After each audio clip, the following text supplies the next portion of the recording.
তারকেশ্বর থেকে শুরু হয়েছে সরকারি বাস পরিষেবা। তারকেশ্বর থেকে 5টি নতুন রুটে চলাচল করবে সরকারি বাস। তারকেশ্বর থেকে দীঘা, তারকেশ্বর থেকে বিষ্ণুপুর হয়ে বাঁকুড়া, তারকেশ্বর থেকে খড়গপুর, তারকেশ্বর থেকে বর্ধমান এবং তারকেশ্বর থেকে ধর্মতলা। নতুন এই 5টি রুটে চলবে সরকারি বাস। শ্রাবণী মেলার আগে এই সরকারি বাস চালু হওয়ায় খুশি এলাকার মানুষজনও। শ্রাবণ মেলার সময় জলযাত্রীদের জন্য বিশেষ পরিষেবা ঘোষণা করলেন মুখ্যমন্ত্রী শুভেন্দু অধিকারী। শেওড়াফুলি থেকে তারকেশ্বর যাওয়ার পথে সেবা কেন্দ্র স্থাপন, প্রতি 5 কিলোমিটার অন্তর সেবা কেন্দ্র স্থাপন করছে রাজ্য সরকার। তারকেশ্বর ধামকে সাজানোর জন্য 15 কোটি টাকার কাজও চলছে ঘোষণা করেছেন মুখ্যমন্ত্রী।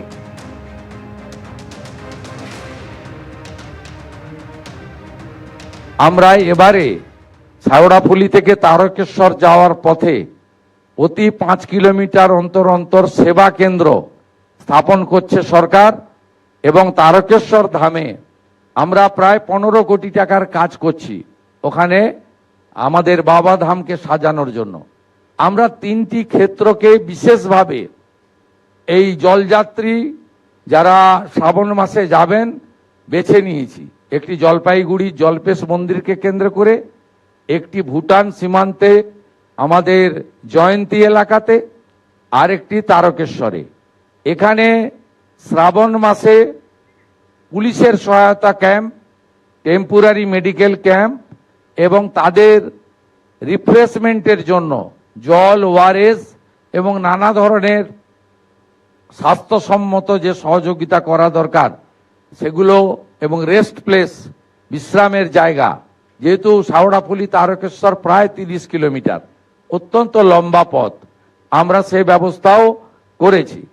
এর বাইরেও শুনলে খুশি হবেন, আধ্যাত্মিক চেতনার এই ভূমিতে আমরা সরকারি হেলিকপ্টার থেকে যারা জলযাত্রী যাবেন শ্রাবণ মাসের প্রত্যেকটি সোমবার তাদের উপরে পুষ্পবৃষ্টি, গোলাপ বৃষ্টি করারও সিদ্ধান্ত গ্রহণ করেছি যদি আবহাওয়া পারমিট করে। শিক্ষা পণ্য হবে না, আশ্বাস মুখ্যমন্ত্রী। রাজ্যের শিক্ষা ব্যবস্থার উন্নতিতে কেন্দ্রীয় শিক্ষানীতির পথে চলতে রূপরেখা নির্ধারণে বৈঠক হয়। সমস্ত স্তরের শিক্ষা ব্যবস্থা নিয়ে আলোচনা হয়েছে। পড়ুয়াদের মিড ডে মিলের খাবার গুরুত্ব সহকারে দেখতে হবে। আগের সরকারের ভুল নীতির জন্য কেন্দ্রের সাহায্য মেলেনি। শিক্ষা পণ্য হবে না। ন্যাশনাল এডুকেশন পলিসির অন্তর্গত এই শিক্ষাকে আমরা উন্মোচনের শিক্ষায় নিয়ে যাব। আমরা ভারত সরকারের বিগত 3 বছরের সরকারি নীতি না মানার ফলে তারা বিগত সরকার অর্থ নেয়নি, ভারত সরকার দিতে চাইলেও দিতে পারেনি। আগামী 1 সপ্তাহের মধ্যে এই অর্থবর্ষে গ্র্যান্টও আমরা পাব। সবগুলো কম্পোনেন্ট নিয়ে, সবগুলো ইস্যু নিয়ে আলোচনা হয়েছে। অর্থাৎ ছাত্রছাত্রীদের কিভাবে আধুনিক শিক্ষা দেওয়া যায়, বেসরকারি শিক্ষা ব্যবস্থার উপর যাতে নির্ভরশীল না হয়, কি করে ছাত্র শিক্ষক শিক্ষিকার রেশিও ঠিক রাখা যায়, কি করে শিক্ষক অধ্যাপক নিয়োগকে রাজনীতিমুক্ত করে অত্যন্ত পরিচ্ছন্নতার সঙ্গে মেধার ভিত্তিতে নিয়োগ করা যায়, বিশেষ করে বিদ্যা মন্দিরগুলোকে কি করে আধুনিক মানের করা যায়, সব পয়েন্ট নিয়ে ইন ডিটেলসে আলোচনা হয়েছে। আমরা যতগুলো এনওসি দিয়েছি তারা ফাংশন করছে। আগে ইন্সপেকশন হবে, ইন্সপেকশন করার পরে তারা যদি যথাযথভাবে চলে এবং তাদের ফিস যদি নিয়ন্ত্রিত থাকে সেক্ষেত্রেই তাদেরকে আগামী দিনে ছাড়পত্র বা অনুমোদন দেওয়া হবে। শিক্ষাকে আমরা পণ্য করতে দেব না। আর ন্যাশনাল এডুকেশন পলিসির অন্তর্গত এই শিক্ষাকে আমরা উচ্চমানের শিক্ষায় নিয়ে যাব এবং শিক্ষার যে নতুন আইন আছে তাকেও চেঞ্জ করার জন্য শিক্ষামন্ত্রীকে বলেছি আমি, প্রধান সচিবকে নিয়ে যত তাড়াতাড়ি সম্ভব বিধানসভার আগামী অধিবেশনে বিল আনতে, যাতে গার্ডিয়ানদের মধ্য থেকেই আগামী দিনে বিদ্যালয় পরিচালনার জন্য চেয়ারম্যান অথবা ভাইস চেয়ারম্যান দায়িত্ব গার্ডিয়ানের ভারতবর্ষের সব রাজ্যে আছে। 21টা বিজেপি এনডিএ রুল স্টেটে আছে, এই রাজ্যে এগুলো করেনি। এই প্রথম কলকাতায় তৃণমূলের তরফেই দুভাগে 21শে জুলাই পালিত হতে চলেছে। সোমবার মেয়র রোডে গান্ধী মূর্তির পাদদেশে প্রস্তুতি খতিয়ে দেখলেন ঋতব্রত বন্দ্যোপাধ্যায়রা। আর এ নিয়ে কটাক্ষ ছুড়ে দিয়েছেন কুণাল ঘোষ। আমরা ঐক্যবদ্ধভাবে ঠিক করেছি এখানে হবে। ঋতব্রত ছিল না যখন 21শে জুলাই হয়েছিল, উনি যেই পার্টিতে বিলং করতেন সেই পার্টি তো ওয়াজ দ্য যা যে গুলি চালিয়েছিল।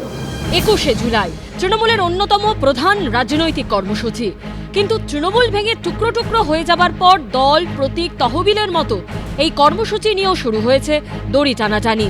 এই প্রথম কলকাতায় তৃণমূলের তরফেই দুভাগে 21শে জুলাই পালিত হতে চলেছে। গান্ধী মূর্তির পাদদেশে 21শে জুলাই সমাবেশের অনুমতি পেয়ে গেছে ঋতব্রত তৃণমূল, কিন্তু কালীঘাট তৃণমূল এই কর্মসূচি পালন করবে কোথায় তা এখনো স্পষ্ট নয়। সোমবার মেয়র রোডে গান্ধী মূর্তির পাদদেশে প্রস্তুতি খতিয়ে দেখলেন ঋতব্রত বন্দ্যোপাধ্যায়রা।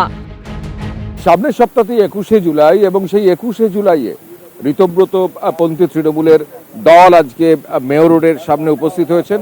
আমরা দেখতে পাচ্ছি ফিরহাদ হাকিমকে, চন্দ্রিমা ভট্টাচার্য, ঋতব্রত বন্দ্যোপাধ্যায়, অরূপ রায়, স্নেহাশিস চক্রবর্তী তারা এসে হাজির হয়েছেন, সন্দীপন সাহাও এসে হাজির হয়েছেন।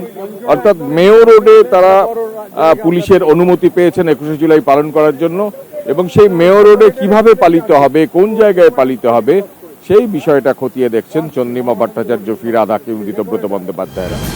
গত 15 বছর 21শে জুলাই সমাবেশের মঞ্চে মমতা বন্দ্যোপাধ্যায়কে ঘিরে থাকতেন যে মুখগুলো, তাদেরই এদিন দেখা যায় ঋতব্রত বন্দ্যোপাধ্যায়ের পাশে। এই প্রথম 21শে জুলাই আপনারা পালন করছেন, যেখানে অ্যাবসেন্ট থাকবেন মমতা বন্দ্যোপাধ্যায়। আপনারা কি আহ্বান জানাবেন? অনেক আমাকে কেউ কোনোদিন নেমন্তন্ন করেন। আমরা শহীদ দিবস পালন করব, মানে কোনো উৎসব নয়, কোনো নাচ গান নয়। বিজেপি ভয়টা তো পাচ্ছে মমতা বন্দ্যোপাধ্যায়কেই, তো সেই কারণে ভিক্টোরিয়ার সামনেটা আমাদের দিতে তারা চাইছেন না। যদি কাউকে মেয়র রোড দেওয়া যায় তো তাহলে কাউকে ভিক্টোরিয়ার সামনেটা দেওয়া যায় না। আধ বেলার জন্য একটা রাস্তার অর্ধেক আমরা যদি নিই তাতে কার কি সমস্যা আছে? ওই জায়গায় গণহত্যা হয়েছে, তো এখন ওনারা তো ঠিক করছেন যে ওদের বি টিমকে ওনারা প্রমোট করবেন, তো বি টিমকে প্রমোট করার জন্য তৃণমূলকে ডিস্টার্ব করা হচ্ছে। এতদিন তৃণমূলের 21শে জুলাই মানেই ছিল মমতা বন্দ্যোপাধ্যায়, কিন্তু কালীঘাট তৃণমূল ছেড়ে ঋতব্রত তৃণমূলে নাম লেখানো দেবাশিস কুমারের দাবি এবার ভিত টানবেন তারাই। 21শে জুলাই যেভাবে প্রতি বছর দক্ষিণ কলকাতা থেকে মানুষ আসেন, এবারও তারা আসবে। সংখ্যাটা আমাদের দিকে বেশি হবে। এটা কে থাকলো না বড় কথা না, শহীদদের তর্পণটা যাতে সঠিকভাবে হয় সেটা আমাদের মানে সেটাই আমাদের কাছে সবচেয়ে বড় কথা। এই পরিস্থিতিতে কটাক্ষ ছুড়ে দিয়েছে বিজেপি। দেখুন 21শে জুলাই এমনিই ফ্লপ হবে, লড়াই দেখুন, মজা নিন, লোক তো আসবে না, অতএব 21শে জুলাই দেখতে পাবেন না আপনারা কিছু। আপাতত যে লড়াইটা হচ্ছে ওটাই দেখুন, ওটারই মজা নিন। তৃণমূল নাকি দুর্বল, মমতা বন্দ্যোপাধ্যায় শিবির নাকি দুর্বল, আর মমতা বন্দ্যোপাধ্যায় তার বাড়ি থেকে তিনি যাতে না বেরোতে পারেন তার জন্য পুলিশের ব্যবস্থা করা হচ্ছে, আর বাকিদেরকে পুলিশ প্রমোট করছে। 1993 সালের 21শে জুলাই পুলিশের গুলিতে যারা প্রাণ হারান তারা ছিলেন যুব কংগ্রেস কর্মী। এবছর শহীদ মিনারে 21শে জুলাই বড় করে পালন করার সিদ্ধান্ত নিয়েছে কংগ্রেসও। কৃষেন্দু অধিকারী ও আশাবুল হোসেনের রিপোর্ট, এবিপি আনন্দ।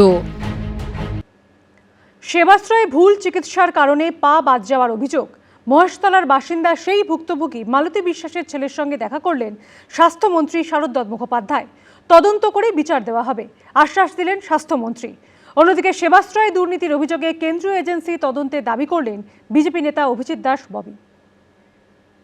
সরকারের কাছে এটাই আবেদন, যারা যুক্ত আছে এই সেবাশ্রয় ক্যাম্পেতে, এই ভুয়ো ডক্টরের সঙ্গে যারা যুক্ত আছে তারা যেন উপযুক্ত শাস্তি পায়। অভিষেক বন্দ্যোপাধ্যায়ের লোকসভা কেন্দ্র ডায়মন্ড হারবারের সেবাশ্রয়ে ভুল চিকিৎসার কারণে মহেশতলার বাসিন্দা মালতী বিশ্বাসের একটি পা বাদ দিতে হয়েছে বলে অভিযোগ, যে ঘটনায় ইতিমধ্যেই দায়ের হয়েছে এফআইআর। সোমবার স্বাস্থ্য ভবনে গিয়ে সরাসরি স্বাস্থ্যমন্ত্রীর সঙ্গে দেখা করলেন ভুক্তভোগী মহিলার ছেলে। তার কাছ থেকে চিকিৎসা সংক্রান্ত সমস্ত কাগজপত্র নিয়েছেন স্বাস্থ্যমন্ত্রী। এমপি সাহেবের কাছে দেখা করতে গেলে কোমর থেকে বেল্ট খুলিয়ে নেওয়া হতো, পকেট থেকে পেন নিয়ে নেওয়া হতো, কিংবা ফোন পর্যন্ত আমাদের কাছ থেকে নিয়ে নেওয়া হতো। কিন্তু তিনি আজকে একজন পূর্ণ মন্ত্রী ডক্টর শারদ মুখোপাধ্যায়, তিনি আজকে এত সুন্দর ব্যবহার করলেন। তিনি সর্বপ্রথম আমার কাছে বললেন, মা আপনারও মা আমারও মা, এবং যে সরকারই থাকুক না কেন সেই সরকারের পক্ষ হয়ে আমি মায়ের কাছে ক্ষমা প্রার্থী যে মায়ের এত বড় দুর্ঘটনার জন্য। তিনি আজ থেকে নতুন তদন্তের ফাইল চালু করলেন, তিনি আশ্বাস দিয়েছেন যে আমরা আপনার সাথে আছি। শুধু মালতী বিশ্বাস নন, সেবাশ্রয়ে ভুল চিকিৎসার অভিযোগ তুলেছেন আরও অনেকে। যেসব অভিযোগের ভিত্তিতে সেবাশ্রয় নিয়ে একটি তদন্ত কমিটিও তৈরি করেছে স্বাস্থ্য দপ্তর। মনে হলো অন্য কোনো রকম মেডিসিনের কারোর লেখা, হাতুড়েরও লেখা হতে পারে। ওষুধের ডোজ নিয়ে যথেষ্ট সংশয় রয়েছে আমার, যেসবগুলো লিখেছিলেন। ভদ্রমহিলা এসেছিলেন হাঁটুতে ব্যথা এবং পায়ের তলায় ব্যথা, এই নিয়ে অনেকগুলো ওষুধপত্র দেওয়া হয়েছিল। আরও তদন্ত গাঢ় হবে। তদন্তের তলানিতে যা যা আমরা তথ্য এবং প্রমাণ পাব, সেই নির্যাসটুকু আমরা আমাদের যে তদন্তকারী সংস্থা সেবাশ্রয় তদন্ত করছে হাতে তুলে দেওয়া হবে, যথাযথ বিচার দেওয়া হবে। তদন্ত কমিটি অলরেডি গঠন হয়ে রয়েছে। আমরা এই তথ্যগুলো পেলাম, তাহলে এখন তদন্তটা ইনিশিয়েট বা শুরু করা যাবে। অন্যদিকে সেবাশ্রয় নিয়ে নানা অভিযোগ তুলে কেন্দ্রীয় এজেন্সির তদন্তে দাবি তুলেছেন বিজেপি নেতা অভিজিৎ দাস ববি। সেবাশ্রয় প্রকল্পের যে ব্যাপক দুর্নীতি, আমার ব্যক্তিগত মতামত যে এইটার তদন্তের জন্য ইডি এবং সিবিআইকে ইনভেস্টিগেশন জরুরি। এই সেবাশ্রয় প্রকল্পের জন্য আপনার সরকারি অর্থর উৎস এবং আর্থিক দুর্নীতি এটা ব্যাপক পরিমাণে হয়েছে। সেগুলো একমাত্র সিবিআই এবং ইডির অফিসাররাই পারবেন। সেবাশ্রয় তো আমাদের দলের কোনো কর্মসূচি নয় এবং সেবাশ্রয় সম্পর্কে আমার কোনো ধারণা নেই, আমি জীবনে যাইও নি। ফলে সেবাশ্রয় যারা করেছেন, যারা যেতেন, যারা পাহারা দিতেন, যারা ছবি তুলতেন, সম্ভবত তারা বিস্তারিত বলতে পারবেন, আমি বলতে পারবো না। মালতী বিশ্বাসের পরিবারের দায়ের করা এফআইআর এর ভিত্তিতে এদিন কয়েকজনকে জিজ্ঞাসাবাদও করা হয় রবীন্দ্রনগর থানায়। সন্দীপ সরকার, আশাবুল হোসেন, এবিপি আনন্দ, কলকাতা। উত্তর 24 পরগনার গুমায় রেশন ডিলারের গোডাউনে সারপ্রাইজ ভিজিটে গেলেন খাদ্যমন্ত্রী। রেশন ডিলারের বিরুদ্ধে দুর্নীতির অভিযোগ পেয়ে শটান গোডাউনে পৌঁছে গেলেন অশোক কীর্তনিয়া। ওই এলাকার একটি গোডাউন সিল করে চাল ডাল সহ খাদ্যশস্য বাজেয়াপ্ত করা হয়েছে।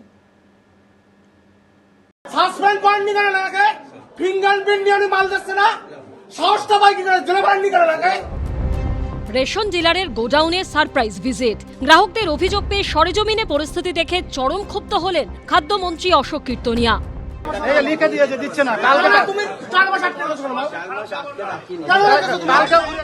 রেশন ডিলারের বিরুদ্ধে ওঠা দুর্নীতির অভিযোগ খতিয়ে দেখতে সোমবার উত্তর 24 পরগনার গুমায় রেশন ডিলারের গোডাউনে শটান চলে যান খোদ খাদ্যমন্ত্রী। সঙ্গে ছিলেন কয়েকজন আধিকারিকরাও।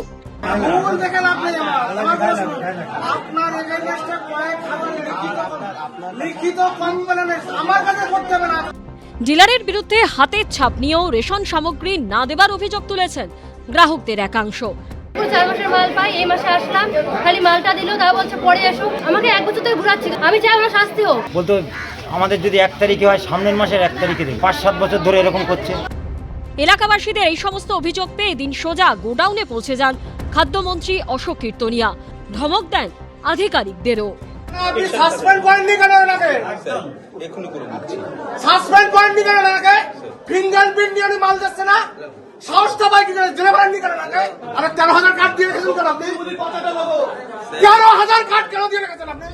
ভবিষ্যতে এমন সারপ্রাইজ ভিজিট যে চলবে তাও স্পষ্ট করে দিয়েছেন খাদ্যমন্ত্রী।